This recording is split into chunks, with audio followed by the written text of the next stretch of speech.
అబ్బా! ఎన్ని రోజులకి ఈ పాట విన్నామో అనిపిస్తుంది గదా! అసలు ఈ సాంగ్ వినగానే వెంటనే పాత రోజులు గుర్తొచ్చాయి కదా! ముఖ్యంగా 90s కిడ్స్ ఈ యాడ్ రాగానే టీవీల ముందు అలా వాలిపోయి చూస్తూ ఉండేవాళ్ళం. అప్పట్లో ప్రతి మిడిల్ క్లాస్ ఫ్యామిలీ ఇళ్లల్లో ఈ నిర్మా వాషింగ్ పౌడరు ఉండేదన్నమాట. అసలు ఇది లేనిదే మనం బట్టలు ఉతుక్కునే వాళ్ళం కాదు.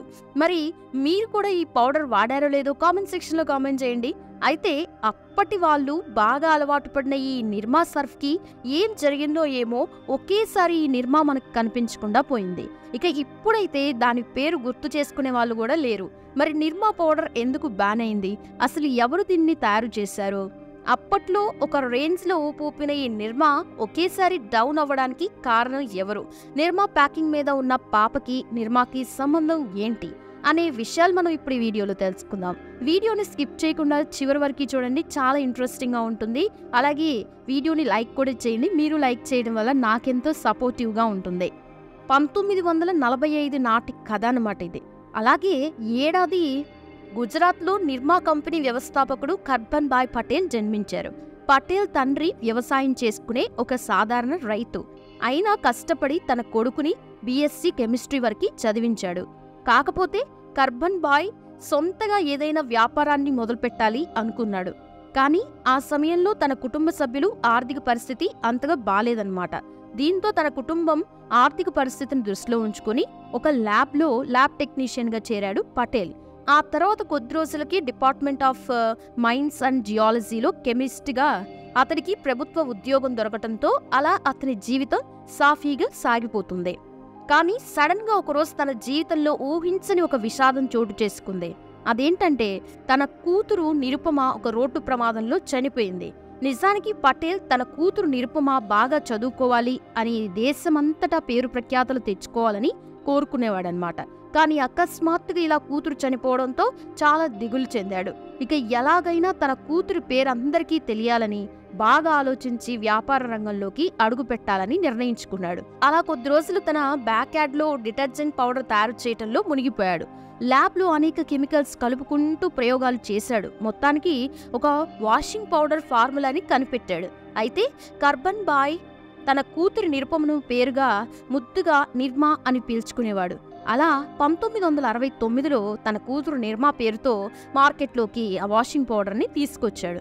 అందుకే అతను తన కంపెనీకి ప్రొడక్ట్స్కి ఆ పేరు పెట్టాడు. ఇక మరో విషయం ఏంటంటే డిటర్జెంట్ పౌడర్ మీద కనిపించే పాప ఫోటో కర్బన్ భాయ్ కూతురి అసలు ఫోటోనే. అసలు ఈ విషయం ఇప్పటికి వరకు ఎవ్వరికీ తెలియకపోవచ్చు. ఇక 60వ దశకంలో నగరంలో ఉండే ధనవంతులు మాత్రమే డిటర్జెంట్ పౌడర్ని వాడేవాళ్ళనమాట. ఆ సమయంలో హిందుస్థాన్ యూనిలివర్ కంపెనీకి చెందిన వాషింగ్ పౌడర్ కిలో 13 రూపాయలకు దొరికేది. నిజానికి ఆ సమయంలో 13 రూపాయలంటే చాలా ఎక్కువే మరి. దాంతో మధ్యతరగతి వారికి అలాంటి డిటర్జెంట్ పౌడర్ కొనే స్తోమత ఉండేది కాదు. ఇక అప్పుడు కర్బన్ భాయ్ మధ్యతరగతి వారికి అందుబాటులో ఉండే విధంగా కేజీ 3 రూపాయలకి నిర్మా డిటర్జెంట్ పౌడర్ని మార్కెట్లోకి సేల్ చేయడం స్టార్ట్ చేశాడు. అయితే మొదట్లో కర్బన్ భాయ్ సైకిల్ మీద ఇల్లు తిరుగుతూ డిటర్జెంట్ పౌడర్ అయితే అమ్మేవాడు. అది కూడా ఉదయం ఉద్యోగానికి వెళ్లే ముందు, ఆ తర్వాత ఉద్యోగం నుంచి వచ్చాక సాయంత్రం వేళల్లో అమ్మేవాడు. ఇక కర్బన్ భాయ్కి తన ప్రొడక్ట్ మీద చాలా నమ్మకం ఉండేది. అందుకే 100% మనీ బ్యాక్ గ్యారంటీ అని గట్టిగా చెప్పేవాడు. ప్రొడక్ట్ వాడాక కస్టమర్లకి డిటర్జెంట్ పౌడర్ నచ్చకపోతే మొత్తం డబ్బులు వెనక్కి ఇచ్చేస్తానని చెప్పి సేల్ చేసేవాడు అనమాట. నిజంగానే నిర్మా పౌడర్ ఎంత క్వాలిటీగా ఉండేదంటే ఎవరైనా ఒకసారి వాడితే ఆ పౌడర్ని వెనక్కి ఇచ్చేవాళ్ళు కాదనమాట. పైగా నిర్మా పౌడర్ ధర కూడా ఇతర పౌడర్ల ధర కంటే 4 రెట్లు తక్కువగా ఉంది. దీంతో పేదవాళ్ళు కూడా నిర్మా పౌడర్ కొనగలిగే స్థితిలో ఉండేవాళ్ళనమాట. అలా రాను రాను నిర్మా పౌడర్కి మార్కెట్లో మంచి పేరు వచ్చింది. అయితే కర్బన్ భాయ్కి ఉద్యోగం చేసుకుంటూ వ్యాపారం చేయడం అనేది చాలా కష్టంగా మారింది. దీంతో ఎక్కడ తన కంపెనీ డెవలప్ ఆగిపోతుందో అని తన ప్రభుత్వ ఉద్యోగంకి రిజైన్ చేసి పూర్తిగా వ్యాపారం మీదే దృష్టి పెట్టాలి అని అనుకున్నాడు.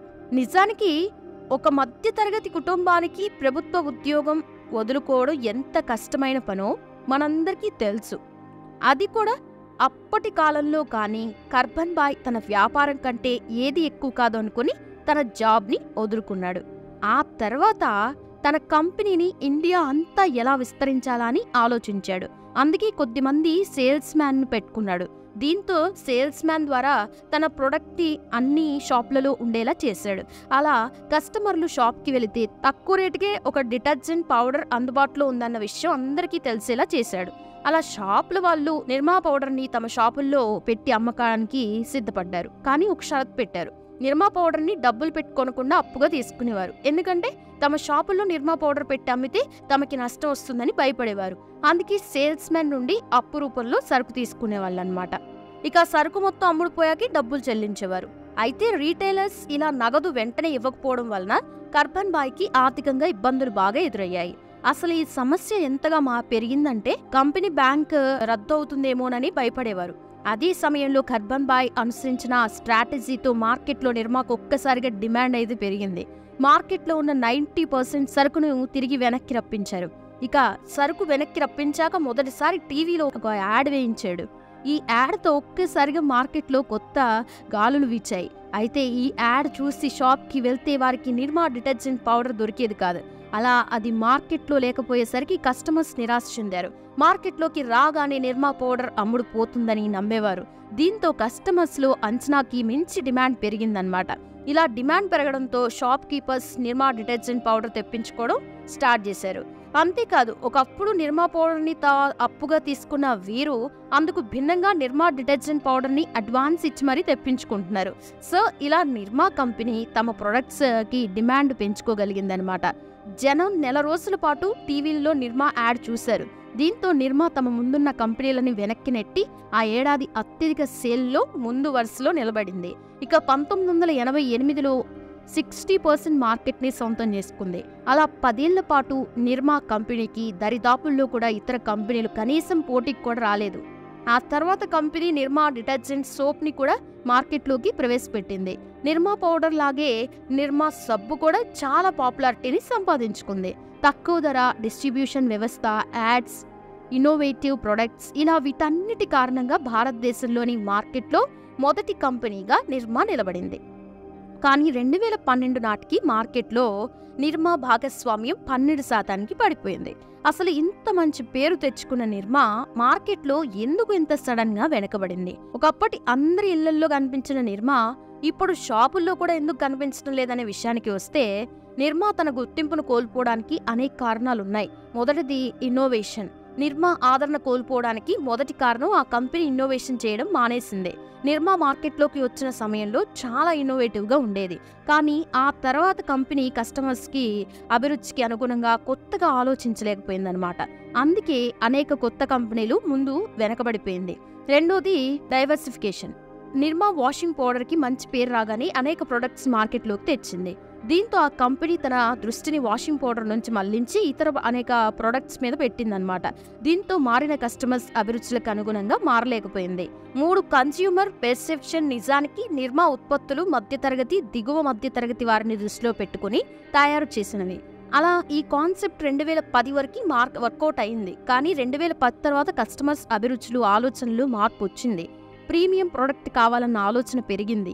దీంతో నిర్మా ప్రొడక్ట్ పేదవాళ్ళు ప్రొడక్ట్ అని పేరొచ్చింది. కస్టమర్స్ ఆలోచన మార్చేందుకు ఈ కంపెనీ చాలానే కష్టపడింది. అలా నిర్మా బ్లూ, నిర్మా అడ్వాన్స్, నిర్మా సోప్ ఇలా అనేక ప్రొడక్ట్స్ని తీసుకొచ్చింది. అయినా సరే కస్టమర్స్ అభిప్రాయాన్ని మార్చలేకపోయింది. నవంబర్ 4 బాడ్ మార్కెటింగ్ మొదట్లో యాడ్స్ ద్వారా కస్టమర్స్కి చేరువైన నిర్మా కంపెనీ 2010 తర్వాత వచ్చిన యాడ్స్తో కస్టమర్స్కి దూరమైందని చెప్పాలి. అలా ఎన్ని రకాల యాడ్స్ చేసినా కస్టమర్లని మాత్రం ఆకర్షించలేకపోయింది. కేవలం మొదట చేసిన ఒక ప్రకటన ఇప్పటికీ అందరికీ గుర్తుగా మిగిలిపోయింది. కానీ మొదట్లోనే సమస్యను గుర్తించి ఉంటే ఈ రోజుకి మార్కెట్లో ఉన్నత స్థాయిలో ఉండేది మన నిర్మా. చూశారు కదా ఫ్రెండ్స్, మరి ఈ వీడియో మీకు ఎలా అనిపించింది? మీరు నిర్మా పౌడర్ని మిస్ అవుతున్నారా? మీ నిర్మా యాడ్ని కూడా మిస్ అవుతున్నారా?